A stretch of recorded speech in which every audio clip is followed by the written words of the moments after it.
یہ کیسا رہا پورا یہ منظر کے ساتھ لائیو اور لائیو ٹو لائیو یہ ماشاءاللہ حرم شریف کا لائیو. چلتے ہیں تھوڑا سی آگے کی طرف اور آگے کی طرف سے بھی لائیو رہے گا ماشاءاللہ سے. کبوتر سائڈ سے یہ لائیو تو شروع کرتے ہیں دوستو. اب جو پیارا سا جو بیان ہے ضرور سنے، جو غلطی ہیں اس کے لیے معذرت چاہیں گے، ضرور سنے گا دوستو. اعوذ باللہ من الشیطان الرجیم بسم اللہ الرحمن الرحیم وَإِن تَعُدُّوا نِعْمَةَ اللَّهِ لَا تُحْصُوهَا صدق اللہ العظیم. عزیزان گرامی، ہمارے اور آپ کے لیے آج کا دن جو ہے بہت ہی خصوصیت کا حامل ہے، اور اس دن کا ملنا یہ گویا کہ ایک طرح کی نعمت ہے. نعمت ہم اس طرح نہیں سمجھ پاتے ہیں کہ بھئی یہ ملک ہمارا ہے، یہ زمینیں ہماری ہیں اور اس ملک کے ہم رہنے والے ہیں اور اس ملک پر ہمارے آباء و اجداد نے حکومتیں کی ہیں، تو سوچتے ہیں کہ یہ نسلاً بعد نسل یہ ہم تک آ گئی ہے. ایسا نہیں ہے میرے عزیزو. جو چیزیں ہماری ملکیت میں ہیں وقت آتا ہے کہ ہماری ملکیت سے وہ چیز چلی جاتی ہے. جیسے کہہ لیا جائے کہ اس دور میں جب بادشاہ اپنی کرسی پر متمکن تھے تو پھر کبھی کسی نے ان پر حملہ کیا، حکومتیں کی، تو وہ ملک ان کے قبضے سے نکل کر دوسروں کے قبضے میں آ گیا. پھر وہ سمجھنے لگے کہ اس ملک کی باغ دوڑ ہمارے ہاتھ میں، اس ملک کی باغ دوڑ ہمارے ہاتھ میں. اسی طرح میرے عزیزو، انگریز کے آنے سے پہلے اس ملک کے اوپر سلطنت مغلیہ کا دور تھا. مغل بادشاہ جو تھے نا، ان کا دور گزرا ہے اور بہت روشن دور گزرا ہے. اتنا روشن دور گزرا ہے کہ اس ملک کے مال و متاع کو اور اس ملک میں جو خزانے تھے نا، ان خزانوں کو دیکھ کر کے لوگوں نے کہا کہ یہ ملک جو ہے وہ سونے کی چڑیا ہے، سونے کی چڑیا ہے. اور سامراج نے ہمیں کیسے لوٹا، ایک کتاب ہے، سامراج نے ہمیں کیسے لوٹا. یہ کتاب جو ہے حضرت شیخ الاسلام مولانا حسین احمد مدنی نور اللہ مرقدہ نے لکھی ہے. بڑی شاندار کتاب ہے. اس کتاب کو جب انسان پڑھے گا نا تو اس کو اپنے ملک کی حقیقت پتہ چلے گی اور اس کی اہمیت پتہ چلے گی. اور جو سونے کی چڑیا کہا جا رہا ہے نا، اس کو یوں ہی نہیں کہا گیا. حضرت نے لکھا ہے کہ عالمگیر رحمت اللہ علیہ کے زمانے میں اور شاہ جہاں رحمت اللہ علیہ کے زمانے میں جو ان کے باپ ہیں، ان لوگوں نے اس ملک کے مال کو جاننا چاہا تھا کہ کتنا مال ہے، کتنا مال ہے. تو کہا گیا کہ درہم و دینار کو انہوں نے گنا نہیں تھا، تولا تھا. کتنا تولا تھا. اور تولا کتنا تھا؟ 3 مہینہ 6 مہینہ تولا تھا. اس کے بعد بادشاہ جو ہے عاجز ہو گیا، کہا اس کو رکھ دو. تو لکھا یہ گیا ہے کہ پاؤ اس ملک کی پاؤ ملکیت کو ہم نے تولا تھا، 6 مہینے لگے تھے اور پونا حصہ باقی تھا. کتنا؟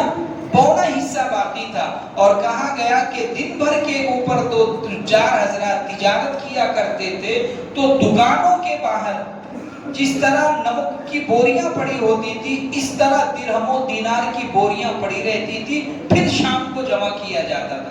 اکبر بادشاہ نے اپنے ذات کو سال میں 2-3 دفعہ تولاتا تھا، اپنی ذات کو 2-3 دفعہ تولاتا تھا. کبھی ہیرے جواہرات سے تولا دیا، کبھی درہم و دینار سے تولا دیا، اور اس کو تولانے کے بعد تقسیم کر دیا کرتا تھا. اس کو ایسے ہی نہیں کہا. بہت مال تھا اس ملک میں. اور یہ ملک کا خطہ جو ہے نا، جب غیر منقسم تھا، ہندوستان تقسیم بھی نہیں ہوا تھا، تو بنگلہ دیش بھی شامل تھا، افغانستان تک کے اس کی سرحدیں ملی ہوئی تھی. اور اللہ نے اس سرزمین کو اتنا زرخیز بنایا ہے، اتنا زرخیز بنایا ہے، دنیا کا کوئی بھی قیمتی پھل ایسا نہیں ہے جو یہاں پیدا نہ ہوتا. دنیا کا سب سے قیمتی پھل آپ ڈرائی فروٹ میں کہہ لو گے تو کاجو، بادام، کشمش، منقے اور جو اخروٹ ہوتے ہیں نا، یہاں تک کہ چلغوزہ جو ڈرائی فروٹ کا سب سے اعلیٰ معیار 4000 روپے کلو بکا کرتا ہے، وہ اس سرزمین پہ پیدا ہوتا تھا. اور پھر زعفران، یہ وہ گھاس ہے جس گھاس کی قیمت دنیا میں جلدی کوئی کلو میں نہیں ادا کر سکتا، وہ زعفران اس ملک کی پیداوار ہے۔ یہاں پر ریشم پیدا ہوتا تھا، یہاں پر اتنے اعلیٰ قسم کے معدنیات زمینوں کے اندر پیدا ہوتے تھے کہ اس کا کوئی اندازہ نہیں لگا سکتا ہے۔ آپ پھلوں کی قسموں کو دیکھ لیں تو آپ کو کون سا پھل نہیں ملتا یہاں پر؟ بھئی کشمیر بھی تو ہمارا تھا، چینی جو کہتے ہیں نا 1000 روپے کلو جو چینی بک رہی ہے وہ اس سرزمین کی پیداوار ہے۔ اس کی چیزوں کو اور اس کے مالوں کو دیکھ کر کے انگریزوں نے یہ ارادہ کیا تھا کہ اس ملک پر ہم اب قبضہ کریں گے۔ اور یہ ہوا کیسے تھا جانتے ہو؟ یہاں کے بارے میں بتاتے ہیں کہ یہاں جو ریشم پیدا ہوتا تھا، اس ریشم سے بنے ہوئے ڈوروں سے جو چادریں تھی نا، چادر بنتی تھی، اس کے ملائم اور اس کے سافٹ پن کا عالم یہ تھا کہ ایک اپنی انگوٹھی کے اندر ایک چادر کے سرے کو ڈالا جاتا تھا، دوسرے سرے سے کھینچ لیا جاتا تھا۔ اتنی بڑی چادر اور اس کے ملائمی کا یہ عالم ہے کہ ایک رنگ سے باہر ہو جاتی تھی۔ اللہ نے یہ صنائی اور یہ فنکاری لوگوں کو دے رکھی تھی، لیکن جب انگریز یہاں آیا ہے نا، اس کے آنے کی جو داستان لکھی گئی ہے بڑی عجیب و غریب ہے۔ 1409 میں آیا انگریز۔ کب آیا؟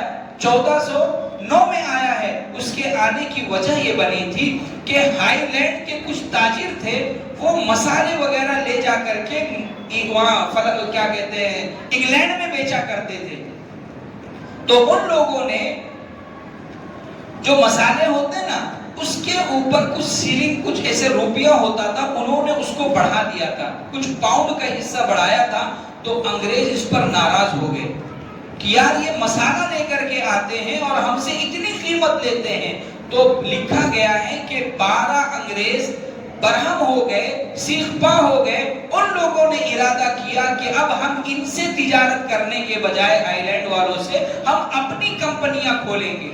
اور انہوں نے ایسٹ انڈیا کمپنی کے نام سے ایک کمپنی کھولی، اور پھر ملکہ ایلزابتھ جو انگلینڈ کی رانی تھی نا، اس سے انہوں نے اجازت دی۔ انگلینڈ کی رانی نے اسے سرکاری مراعات دی کہ ہمارے ملک کی ایک کمپنی ہے جو دوسرے ملکوں میں جا کر کے اپنا برانڈ قائم کرے گی اور کمائے گی۔ اس نے کہا کہ ہم تمہیں کشتی بھی دیں گے، ہم تمہیں جہاز بادبانی بھی دیں گے، تم جا کر کے تجارت کرو۔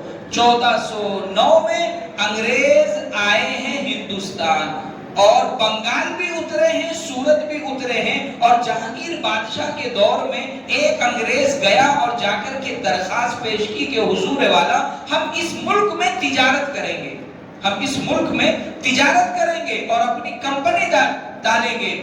جہانگیر بادشاہ نے انہیں اجازت دے دی۔ وہ لمحوں کی خطا تھی جو صدیوں نے سزا پائی، وہ لمحوں کی خطا تھی جو صدیوں نے سزا پائی۔ وہ اس نے اجازت دے دی۔ سورت کے اندر کوٹھی بنائی گئی، بھروچ کے اندر کوٹھی بنائی گئی، انگریزوں نے بنوائی۔ اس کے بعد جب انہوں نے دورہ کیا اس ملک کا، کہ دیکھا کہ بھئی اس سرزمین پر اتنا مال ہے، اتنی دولت ہے، اتنی فراوانی ہے، اور اس سرزمین کی اتنی سرسبز و شادابی ہے اور اتنی زرخیزی ہے کہ کیا یہاں نہیں پیدا ہوتا۔ تب انگریزوں نے ارادہ کر لیا کہ بھئی یہاں تو مال کی بڑی بہتات ہے، یہاں مال کی بڑی بہتات ہے، اب یہاں سے مال ہم اکٹھا کر کے اپنے ملک بھیجنا شروع کریں۔ انہوں نے مال کو لینا شروع کیا اور اپنے ملک میں بھیجنا شروع کیا۔ اور جہانگیر بادشاہ یہ سمجھتا رہا کہ بھئی بادشاہ تھے، اتنی باریکیوں پہ دھیان نہیں دیتے تھے، وہ سمجھے کہ اب تو ملک میں مال ہی مال ہے اور ہمارے غریب رعایا تجارت کریں گے۔ لیکن انگریزوں کی نیت خراب ہو گئی۔ مال اکٹھا کرنے کے چکر میں انہوں نے اس ملک پر حکمرانی کرنا چاہا۔ انہوں نے کیا چاہا؟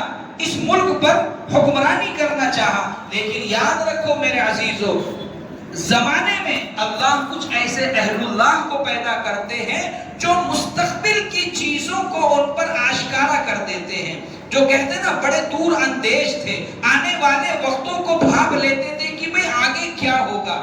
مجدد الفسانی رحمت اللہ علیہ، جس کو ہم اور آپ شیخ احمد سرہندی کے نام پر جانتے ہیں، انہوں نے انگریزوں کی حرکتوں کو باریکیوں سے دیکھا کہ بھئی یہ کر کیا رہے ہیں ہمارے ملک میں، یہ تو ہمارے ملک کے مال کو سمیٹ رہے ہیں۔ حضرت نے فرمایا کہ اے لوگوں کان کھول کے سن لو، یہ جو تاجرانہ بھیس میں ہندوستان آئے ہیں یہ تجارت کرنے نہیں آئے ہیں، یہ آپ کے مال کو اپنے ملک میں لے جانا چاہتے ہیں اور تمہارے مال کو کھوکھلا کرنا چاہتے ہیں۔ حضرت نے اشارہ دے دیا تھا، حضرت نے اشارہ دے دیا تھا۔ پھر ان لوگوں نے کیا کیا، چھوٹے چھوٹے صوبے تھے، ان چھوٹے چھوٹے صوبوں کے جو مہاراجا ہوا کرتے تھے یہ ان کو مار کر اس پر قبضہ ہونا شروع کر دیے۔ اسی طرح حیدر علی جو حیدرآباد کے تھے، سرنگا پٹنم میں تھے، ان کو مارا، ان سے جنگ کی، وہ شکست کھا گئے۔ اس کے بعد سرنگا پٹنم کا دوسرا راجا ٹیپو سلطان، اس سے ان لوگوں نے مدبھیڑ کر دی۔ وہ ایک چھوٹی سی ریاست کے بادشاہ تھے، انگریزوں نے انہیں شکست دی، لیکن شکست کیسے ملی؟ میر صادق جو ان کا گورنر تھا اس نے غداری کر دی۔ انگریزوں نے میر صادق کو خرید لیا اور کہا کہ اگر تم ہمارے ساتھ میں آ جاؤ اور ٹیپو سلطان سے اگر تم نے ہمیں حکومت دلا دی تو اتنی اتنی زمین ہم تمہیں الاٹ کر دیں گے۔ میر صادق منافق انسان تھا، وہ اس کی باتوں میں آ گیا اور پھر ٹیپو سلطان جس قلعے میں محصور تھے اس نے بدماشی کر کے اس قلعے کا دروازہ کھلوا دیا، قلعے کا دروازہ کھلوا دیا اور انگریزوں کی فوج اس میں داخل ہو گئی، ٹیپو سلطان شہید ہو گئے۔ یہ میر صادق کی بدتمیزی۔ اور اس کے بعد سراج الدولہ جب وہاں کا حکمراں بنا کلکتہ کی طرف کا، تو اس کے فوج کے اندر میر جعفر ایک بدماش نکلا، اس نے بھی بدتمیزی کی۔ میر سراج الدولہ کے بارے میں آتا ہے کہ انگریزوں سے بہت زیادہ دشمنی رکھتا تھا، ذرہ برابر اسے یہ بات گوارا نہیں تھی کہ انگریزوں کو یہاں ٹکنے دیا جائے۔ اس نے بھی ارادہ کیا انہیں مار کر بھگائیں گے، لیکن جیسے میر صادق نے بدتمیزی کی ٹیپو سلطان کے ساتھ، میر جعفر نے بدتمیزی کی سراج الدولہ کے ساتھ۔ اور جب فوج کے سامنے اپنی فوج کو بھیجنے کی بات آئی تو میر جعفر نے وعدہ کیا کہ سراج الدولہ آپ اپنی فوج اتارو اور انگریز سے مقابلہ کرو اور میں بھی اپنی فوج لے کر کے آ جاؤں گا۔ جب دو فوجیں یکجا ہو جائے گی تو ہماری تعداد بڑھ جائے گی، ہم انگریزوں کو مار بھگائیں گے۔ لیکن یہ اندر خانہ ملا ہوا تھا، جب سراج الدولہ کی فوج آئی ہے تو میر جعفر نے اپنی فوج کو نہیں بھیجا، وہ کمتر ہو گئے وہاں پر۔ اور پھر میر جعفر کے نہ بھیجنے کی بنا پر سراج الدولہ شکست کھا گئے، سراج الدولہ شکست کھا گئے۔ لیکن لکھا گیا کہ جس وقت ٹیپو سلطان شہید رحمت اللہ علیہ اس دنیا سے گئے تھے تو انگریز ان کے جسم پر آ کر کے کھڑا ہوا اور کھڑے ہو کر کے کہا تھا کہ اب کوئی ہمیں اس ملک سے بھگا نہیں سکتا ہے، آج سے یہ ملک ہمارا ہوگا، آج سے یہ ملک ہمارا ہوگا۔ جب اس نے یہ جملہ کہا اور پھر 1803 میں 1799 میں شیخ ٹیپو شہید ہوئے، کتنے میں؟ 1799 میں ٹیپو سلطان رحمت اللہ علیہ شہید ہو گئے اور 1803 میں پھر انگریز دلی گیا اور دلی جانے کے بعد ایک نعرہ لگایا تھا، اس نعرے کو مورخین نے آج بھی قلم بند کیا ہے۔ انگریز نے کہا تھا کہ خلق خدا کی، خلق خدا کی، ملک بادشاہ کا، حکم ایسٹ انڈیا کمپنی کا چلے گا۔ یہ جو انسان ہے یہ تو اللہ کی پیدا کی ہوئی ہے، ملک جو ہے شاہ عالم جو بادشاہ تھے ان کا رہے گا، لیکن حکم ہمارا چلے گا۔ یہ بات وہ کہہ گئے انگریز، لیکن کسی کو پتا نہیں تھا کہ یہ کیا کہہ رہے ہیں۔ خلق خدا کی، ملک بادشاہ کا، حکم ایسٹ انڈیا کمپنی کا چلے گا۔ جس وقت انگریز نے یہ جملہ کہا، ایک مرد مجاہد جو اس ہندوستان میں اس وقت رہ رہے تھے، جن کے باپ کی خدمات تمام محدثین کے اوپر ہے کہ اس ہندوستان میں سب سے پہلے حدیث جو لے کر کے آئے شاہ ولی اللہ محدث دہلوی رحمت اللہ علیہ لائے، ان کے بیٹے شاہ عبد العزیز رحمت اللہ علیہ نے جب یہ جملہ سنا تو انہوں نے لوگوں کو باور کرایا کہ اے لوگوں اس جملے پر غور کرو، انگریز کہتا کیا ہے کہ خلق خدا کی ہے، ملک بادشاہ کا ہے، حکم ایسٹ انڈیا کمپنی کا چلے گا۔ اے لوگوں آپ غلام ہو گئے ہو، غلام، آپ کو اس سرزمین پر ایک اینٹ بھی رکھنی ہوگی تو تمہیں انگریز انگریزوں سے اجازت لینی ہوگی، تمہیں عبادت خانہ بھی بنانا ہوگا، انگریزوں سے اجازت لینا ہوگا۔ انگریز کہہ کیا رہا ہے؟ ایسٹ انڈیا کمپنی کا حکم چلے گا۔ حضرت نے فرمایا کہ لوگوں، آج سے میں فتویٰ دیتا ہوں کہ اس ملک میں انگریز سے جہاد کرنا فرض ہے۔ یہ حضرت کا جملہ تھا کب؟ 1803 میں۔ تاریخ اٹھا کر کے دیکھو، کسی نے آج تک ایسا فتویٰ نہیں دیا تھا کہ اس ملک میں انگریزوں کی غلامی حرام ہے اور انگریز کو بھگانا ہر مسلمان پر فرض ہے۔ حضرت کا یہ جملہ تھا، اور یہ فرائض کی جو سلسلے میں حضرت نے اعلان کیا تھا، ان کو کم سزا نہیں دی گئی ہے۔ تاریخ اٹھا کر کے دیکھو، حضرت شاہ عبد العزیز محدث دہلوی رحمت اللہ علیہ نے جب یہ جملہ کہا، انگریز نے جس مدرسے میں حضرت رہا کرتے تھے اس مدرسے کے اوپر بلڈوزر چلوایا، چھپکلیوں کی یہ کیا کہتے ہیں چربیوں کو جمع کر کے حضرت کے جسم پر ملوایا تھا۔ لکھا گیا کہ حضرت کو برس ہو گیا تھا، بینائی جاتی رہی تھی، اتنی سخت سزا تھی، ملک بدر کرنے کی بات آ گئی تھی، لیکن حضرت اپنی بات پر اڑے ہوئے تھے اور کہہ رہے تھے کہ اے لوگوں، یہ ملک آج سے غلام ہو گیا ہے اور ہر مسلمان کو انگریز کے خلاف جنگ کرنا فرض عین ہے۔ یہ بات حضرت نے کہہ دی۔ بڑھاپا، پیرانہ سالی، حضرت 1833 میں وفات پا گئے۔ 1833 میں کیا ہو گئے؟ حضرت وفات پا گئے۔ لیکن دنیا سے جاتے جاتے اپنے خاندان کے لائق فائق بیٹے جو ان کے پوتے لگتے تھے، سید احمد شہید رحمت اللہ علیہ اور سید احمد شہید رحمت اللہ علیہ اور سید اسماعیل شہید رحمت اللہ علیہ۔ سید اسماعیل شہید رحمت اللہ علیہ جو ہے وہ حضرت علی میاں نور اللہ مرقدہ کے خاندان کے ہیں۔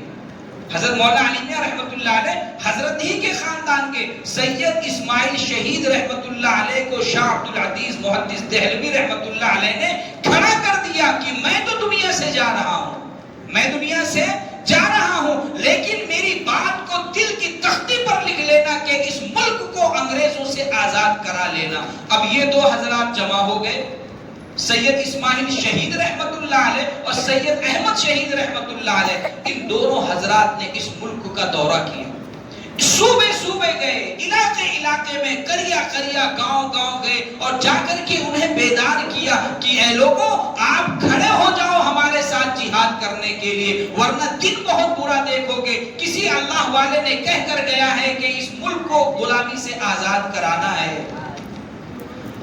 باغپت کے علاقے میں گئے ہیں اور وہاں کے ایک راجہ یہ کیا کہتے ہیں ایک زمیندار تھے حکیم بچو خان، ان کے بارے میں لکھا کہ انہوں نے اس دور میں 1,00,000 درہم حضرت کو دیا اور کہا کہ یہ پیسہ لے جاؤ اور جنگ آزادی میں لگا دینا۔ چلنے لگے، اپنے بیٹے کو بلایا اور فرمایا کہ یہ بیٹا بھی لے جاؤ، اسے بھی جنگ میں شریک رکھنا۔ چلتے چلتے حضرت نے ایک جملہ کہا کہ میں چاہتا ہوں کہ جس طرح ابراہیم نے اپنے بیٹے اسماعیل کے گلے پر چھری پھیری تھی، میں چاہتا ہوں کہ اس ملک کی آزادی میں میرا بیٹا بھی ذبح ہو جائے، لے جاؤ اس کو۔ 1,00,000 دینار درہم اس دور میں دیے اور اپنا بیٹا دیے اور کہا لے جاؤ اور اس کو قربان کر دو۔ حضرت لوگ لے کر آئے ہیں اور پھر 1833 کے بعد میں 10 سال کے بعد ایک جنگ ہوئی، اس جنگ میں بھی مسلمانوں کو شکست ہوئی۔ اس جنگ میں بھی کیا ہو گئی؟ مسلمانوں کو شکست ہو گئی۔ اب جب شکست ہوئی تو اس دور کے علماء سر نگو ہوئے، بیٹھے سوچے کہ بھئی اتنا بڑا ملک ہے، اتنے لوگ رہنے والے ہیں، خالص مسلمانوں کو لے کر کے اگر ہم چلیں گے تو یہ ملک آزاد نہیں ہوگا۔ اگر ہمارے گلے میں غلامی کی زنجیر پڑے گی تو ان کے بھی پیروں میں غلامی کی زنجیر پڑے گی۔ انہوں نے کہا کہ انہیں بھی شامل کیا جائے، انہیں بھی کیا کیا جائے؟ شامل کیا جائے۔ لیکن اوپر کی 2-2.5 سالہ جو تاریخ ہے، اس تاریخ کے اندر صرف اور صرف مسلمان تھے۔ میں یہ بات اس لیے بتا رہا ہوں میرے عزیزوں کہ ہم نے اپنی تاریخوں کو یاد رکھا ہی نہیں، ہم نے اپنی تاریخوں کو یاد رکھا ہی نہیں ہے۔ اور ستم بالائے ستم یہ ہے کہ ہمارے نصابوں کے اندر بھی یہ تعلیم ہے ہی نہیں، ختم ہو گئی تعلیم۔ بس چند لوگوں کے نام کو ہم جانتے ہیں، انہی کو ذکر میں لاتے ہیں۔ ارے بھائی کوئی آدمی قربانی پیش کر دے میدان میں آ کر کے، کیا یوں ہی ہو جائے گا؟ جب تک شریعت سے سے اس کی کڑی نہیں ملے گی انسان کے اندر جذبہ پیدا ہی نہیں ہوگا. یہ جو فرائض کے فتوے دیے گئے ہیں نا تب جذبہ پیدا ہوا کہ اس وقت تو اسلام کو بچانے کے لیے اور اس ملک کو بچانے کے لیے جو فتویٰ دیا جا رہا ہے ہر مسلمان اس پہ آگے بڑھ گیا. اب یہ جب دو حضرات نکلے ہیں اور جب شکست کھائے ہیں برادران وطن کو شامل کیے تو اس 1857 کے بعد 1857 کے بعد سب سے بڑی جنگ ہوئی. سب سے بڑی جنگ ہوئی. اس جنگ میں بھی مسلمانوں کو شکست ہوئی. کیوں؟ منافقین غدار وطن موجود تھے, پیسے کے حریص موجود تھے اور خفیہ طور پر انگریزوں سے ان کے ساٹھ گاٹھ ہوا کرتے تھے, مل جایا کرتے تھے, شکست پر شکست ہو رہی تھی لیکن جذبہ سرد نہیں تھا. جذبہ سرد نہیں تھا. جب 1857 کی جنگ ہونے کے بعد مسلمانوں کو شکست ہوئی ہے تو یہ دو حضرات سید اسماعیل شہید رحمت اللہ علیہ, سید احمد شہید رحمت اللہ علیہ, یہ دونوں حضرات نے اس ملک کا دورہ کیا. اس دور میں مولانا قاسم نانوتوی رحمت اللہ علیہ, شیخ الہند رحمت اللہ علیہ, مولانا ضامن شہید رحمت اللہ علیہ, یہ وہ دگج علماء تھے جن کی تقوی کے بارے میں انسان قسم کھا لے تو حالف نہیں ہوگا. ایسے بڑے بڑے اکابرین علماء کرام نے جب اس ملک کا دورہ کیا تو جانتے ہو کیا تھا؟ جو مجاہد اس ملک کو آزاد کرانے کے لیے جنگ میں آئے تھے وہ شہید ہو چکے تھے. حالات ان پر یہ تھے کہ ان کے بچے یتیم ہو گئے تھے. ان کے بچے یتیم ہو گئے تھے, بچے نہیں تھے اور جو تھے وہ یتیم تھے. بیویاں بیوہ ہو گئی تھی. اب انگریزوں نے دوسری چال چلی. کیا چال چلی؟ کہ بچے آپ ہمیں دے دو, بچے آپ ہمیں دے دو, ہم تمہارے بچوں کو پالیں گے اور تمہارے بچوں کو ہم تعلیم دیں گے.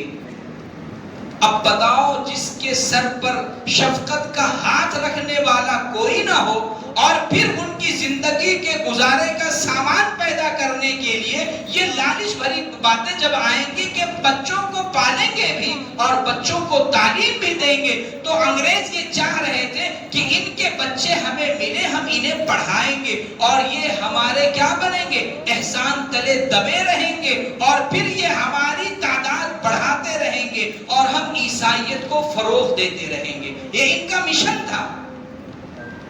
اب سنو, جو انگریز کہتا تھا نا کہ ہماری حکومت کا سورج کبھی غروب نہیں ہوگا, ان کے ان کرتوتوں کو دیکھنے کے بعد اس دور کے علماء جن کا نام میں نے لیا, مولانا قاسم نانوتوی رحمت اللہ علیہ, شیخ الہند رحمت اللہ علیہ, ان اکابرین نے کمر کس لی, کھڑے ہو گئے اور پھر انہوں نے وہی نعرہ لگایا جو نعرہ انگریزوں نے لگایا تھا کہ تم ہمیں اپنی اولادیں دو, ہم ان کو تعلیم بھی دیں گے, ہم ان کی پرورش بھی کریں گے. وہ جملہ تھا, وہ دور تھا, وہ تاریخ تھی. اللہ تبارک و تعالی نے ان اکابرین اہل اللہ کے ذریعے جو کام لیا, آج پوری امت ان کی خدمتوں کے تلے آج سرنگو ہے. 1866 میں دارالعلوم دیوبند کا قیام عمل میں لائے. دارالعلوم دیوبند کا قیام عمل میں لائے 1866 میں. وہی بات تھی کہ تم ہمیں اپنی اولادیں دو, ہم انہیں تمہیں تعلیم دیں گے اور تمہاری تربیت بھی کریں گے, تمہاری پرورش بھی کریں گے. جب مدرسے کا قیام عمل میں آیا تو پھر لوگ ہنسنے لگے کہ ارے بھائی انگریز کھلاتے تو ان کی حکومت ہے, ان کے پاس دولت ہے, یہ مولوی بوریا نشین کہاں ان کی اولادوں کو پالیں گے. اللہ نے ان کی باتوں کے اندر وہ تاثیر رکھے تھے, وہ جذبہ رکھے تھے کہ اس دور میں جو ملک لٹ چکا تھا, بک چکا تھا, قسم پرسی کے عالم میں تھا, اکابرین نے مدرسہ قائم کیا. لوگ کہتے تھے تم مدرسہ چلاؤ گے کیسے؟ حضرت نے فرمایا کہ ہم انسانوں کے خون پسینے سے 1 روپیہ لیں گے اور ادارہ چلے گا. اللہ نے وہ دن دکھایا میرے عزیزوں, جو آج دارالعلوم دیوبند 55 کروڑ کی لاگت سے مدرسہ چل رہا ہے. کتنے کروڑ کی؟ 55 کروڑ کی لاگت سے دارالعلوم دیوبند چل رہا ہے. 1866 میں قائم ہوا تھا. بات یہی تھی کہ جو لوگ جا چکے ہیں, جن کی اولادیں بے کسو پاک رہ رہے ہیں, ہم ان کی تربیت کریں. پھر اللہ نے وہ دن دکھایا کہ اسی مدرسے سے پڑھنے والے اسی مدرسے سے پڑھنے والے دوبارہ مجاہدین آزادی پیدا ہو گئے، جن کو ہم نے اور آپ نے کبھی مفتی کفایت اللہ کے نام سے جانا، کبھی مولانا شیخ الاسلام مولانا حسین احمد مدنی رحمت اللہ علیہ کے نام سے جانا، کبھی مفتی شفیع صاحب رحمت اللہ علیہ کے نام سے جانا، کبھی مفتی شبیر احمد عثمانی رحمت اللہ علیہ کے نام سے جانا۔ یہ تو وہ اکابرین ہیں جنہیں دنیا چھوڑے آج 60-65 سال ہوئے۔ ہم جو کہتے ہیں نا کہ مولانا حسین احمد مدنی رحمت اللہ علیہ کتنی قداور شخصیت تھی، شیخ الاسلام ہم نے کہا انہیں، وہ کن کے باپ ہیں جانتے ہو؟ حضرت حسین احمد مدنی رحمت اللہ علیہ کے بیٹے مولانا اسد مدنی رحمت اللہ علیہ جو اپنے ادارے میں آئے ہیں، مولانا ارشد مدنی رحمت اللہ علیہ جو اپنے ادارے۔ تو ماشاءاللہ سے یہ کچھ ڈے سے لے کے نائٹ تک کا یہ ویو، یہاں پہ کچھ یہ کلپ بعد میں ایڈ ہوا دوستوں، نیٹ ورک کے ایشو کے چلتے، جو امام صاحب کا یہ ویو ہے ماشاءاللہ سے زوم کر کے دکھا رہا ہوں آپ لوگوں کو، دیکھ سکتے ہیں۔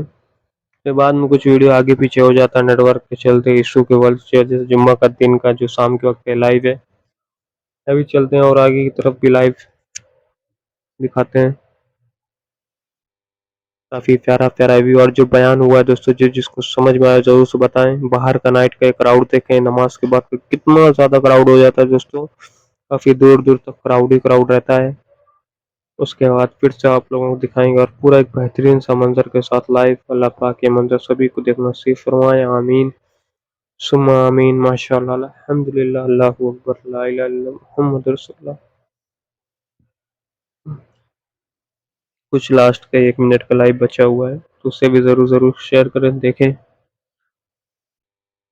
تو یہ کچھ ویڈیو ہے، پورا مکس میں ویڈیو ابھی میں آپ کو دکھا رہا ہوں، جو میں نے ایڈ کیا لاسٹ کا دیر سے لے کے نائٹ کا، جتنا بھی میں نے ویڈیو کلک کیا تھا آج، وہ سب ایک ساتھ کر کے میں آپ کو دکھا رہا ہوں، دیکھ سکتے ہیں۔